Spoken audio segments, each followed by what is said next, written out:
नमस्कार दोस्तों, दुनिया में लोग सेक्स के लिए करते हैं ऐसे अजीबोगरीब काम की जानकर आप दंग रह जाएंगे। कहीं पर रखते हैं अपने गुप्तांगों के नाम, तो कहीं गुप्तांगों के गीत लिखे जाते हैं, तो कहीं सरकारें सेक्स करने के लिए छुट्टियां दे रही है, तो कहीं पर सेक्स करने के लिए इनाम तक दिए जाते हैं, तो कहीं पर सेक्स के लिए दिवस भी मनाए जाते हैं, और कहीं कहीं पर तो लड़कियां सेक्स के लिए लड़के को गिरा देती है।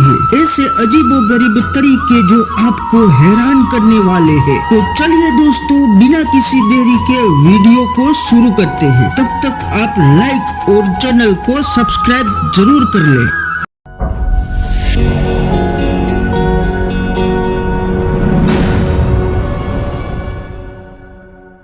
सेक्स यानी संबंध बनाना दुनिया का सबसे प्राचीन और सार्वभौमिक चलन है, लेकिन दुनिया के अलग अलग देशों में सेक्स करने के तरीकों में काफी विविधता है। बीबीसी के एक कार्यक्रम क्रॉसिंग कॉन्टिनेंट ने इस पर शोध किया और पता लगाया कि दुनिया के अलग अलग हिस्सों में संबंध बनाने के लिए लोग क्या क्या करते हैं।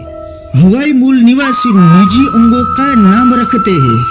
पारंपरिक रूप से हवाई के मूल निवासी अपने निजी अंगों की पूजा करते हैं। ये लोग अपने निजी अंगों के प्यारे प्यारे नाम रखते आए हैं, लेकिन ये रस्म सिर्फ नाम रखने तक सीमित नहीं है। शाही परिवारों से लेकर आम लोगों तक सभी अपने निजी अंगों के बारे में गीत भी लिखते हैं। इन गीतों में निजी अंगों के बारे में विस्तार से बताया गया होता है। डॉक्टर मिल्टन डायमंड उन हवाई मूल निवासियों के विशेषज्ञ है जिनसे बाहरी दुनिया का संपर्क नहीं हुआ था। उन्होंने बताया कि लिली युकुलानी नाम की रानी ने अपने निजी अंग का नाम फ्रिस्की रखा था।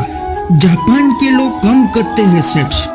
जापान में शिशु जन्म दर गिर रही है। सिर्फ यही नहीं, जापान में कंडोम के इस्तेमाल में भी तेजी से कमी हुई है। यहाँ पर गर्भ निरोधक गोलियां, गर्भपात और यौन रोगों की शिकायतों में भी गिरावट दर्ज की जा रही है। जापान के परिवार नियोजन एसोसिएशन के प्रमुख कुनियो किटामुरा कहते हैं कि इसका एक ही कारण है कि जापानी लोग कम सेक्स कर रहे हैं। एक ताजा शोध में बताया गया है कि यहाँ सेक्स के बिना वैवाहिक जीवन बिता रहे जोड़ों की तादाद रिकॉर्ड स्तर पर बढ़ रही है। जापान के 1/3 पुरुषों का कहना है कि वो इतने थके हुए होते हैं कि सेक्स नहीं कर पाते। वही जापानी 1/4 महिला का कहना है कि उन्हें सेक्स करने में परेशानी और दर्द भरा लगता है। 18 से 34 साल के बीच के लोगों के बीच किए गए एक शोध में बताया गया है कि बीते एक दशक में यहाँ वर्जिनिटी बहुत ज्यादा बढ़ी है। शोध में शामिल 45% जापानियों का कहना था कि उन्होंने कभी सेक्स नहीं किया है।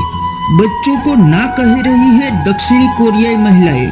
दक्षिण कोरिया में हर महिला औसतन 1.05 बच्चे पैदा करती है, लेकिन देश की जनसंख्या को स्थिर रखने के लिए प्रति महिला 2.10 बच्चे की जन्म दर बरकरार रखना जरूरी है, जो कि मौजूदा दर से 2 गुना है। दक्षिण कोरिया की सरकार महिलाओं को बच्चे पैदा करने के लिए प्रेरित कर रही है। इसके लिए सरकार ने बीते एक दशक में दसियों अरबों डॉलर खर्च किए हैं, लेकिन जन्म दर में गिरावट जारी है। माना जा रहा है कि इसकी वजह दक्षिण कोरिया में रिहायशी इलाकों की बेतहाशा बढ़ती कीमतें और बच्चों पर होने वाला खर्च भी हो सकता है। इसकी एक वजह ये भी हो सकती है कि दक्षिण कोरिया में लोगों को बहुत ज्यादा काम करना पड़ता है। बच्चों की देखभाल की जिम्मेदारी अभी भी औरतों पर ही है। बच्चे पैदा करने वाली महिलाओं को 2 गुना काम करना पड़ता है। शायद यही वजह है कि महिलाओं ने अब बच्चों को ना कहना शुरू कर दिया है, क्योंकि बच्चे पैदा करने का मतलब हमेशा के लिए अपने करियर को त्याग देना भी होता है।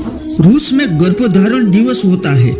रूस के एक इलाके में जनसंख्या को बढ़ाने का पुराना तरीका अपनाया जा रहा है। उलियानोवस्क प्रांत के गवर्नर ने 12 सितंबर को आधिकारिक तौर पर गर्भधारण दिवस घोषित कर दिया है। इस दिन लोगों को छुट्टियां दी जाती है ताकि वो घर पर रहकर सेक्स कर सके। जन्म दर बढ़ाने के लिए ये सरकार का एक योजना का हिस्सा है। जो दंपति 12 सितंबर से 9 महीने बाद बच्चा पैदा कर पाते हैं, उन्हें कैमरा, फ्रिज और वॉशिंग मशीन जैसे इनाम दिए जाते हैं।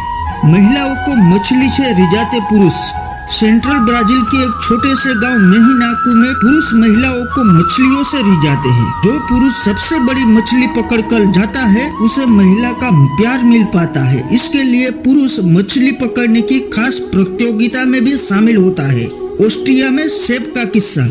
ऑस्ट्रिया के एक ग्रामीण इलाके में महिलाएं अपनी बगल में सेब के टुकड़े को रखकर पारंपरिक नृत्यों में हिस्सा लेती है। नृत्य के बाद महिलाएं अपनी पसंद के पुरुषों को अपनी बगल में रखा सेब का वो टुकड़ा पेश करती है। यदि पुरुष भी महिला को पसंद कर लेता है तो वो उसे सेब के टुकड़े को खा लेता है। जाहिर है कि सेब का ये टुकड़ा बहुत खुशबूदार नहीं होता है। पुरुषों को गिराकर सेक्स। कोलंबिया के एक समुदाय है जहां डांस फ्लोर पर अनाड़ी होना कुछ लोगों को सेक्स में खिलाड़ी साबित कर देता है। गुआजिरो समुदाय में एक विशेष नृत्य किया जाता है। इस दौरान अगर कोई महिला किसी पुरुष को गिराने में कामयाब हो जाती है तो दोनों को सेक्स करना पड़ता है।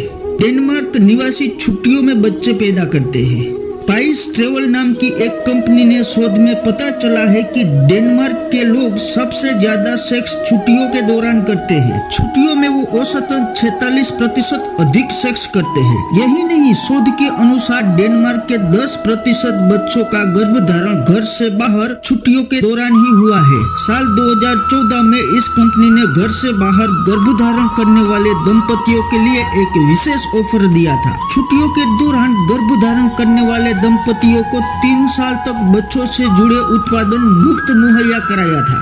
सबसे ज्यादा सेक्स यूनानी करते हैं।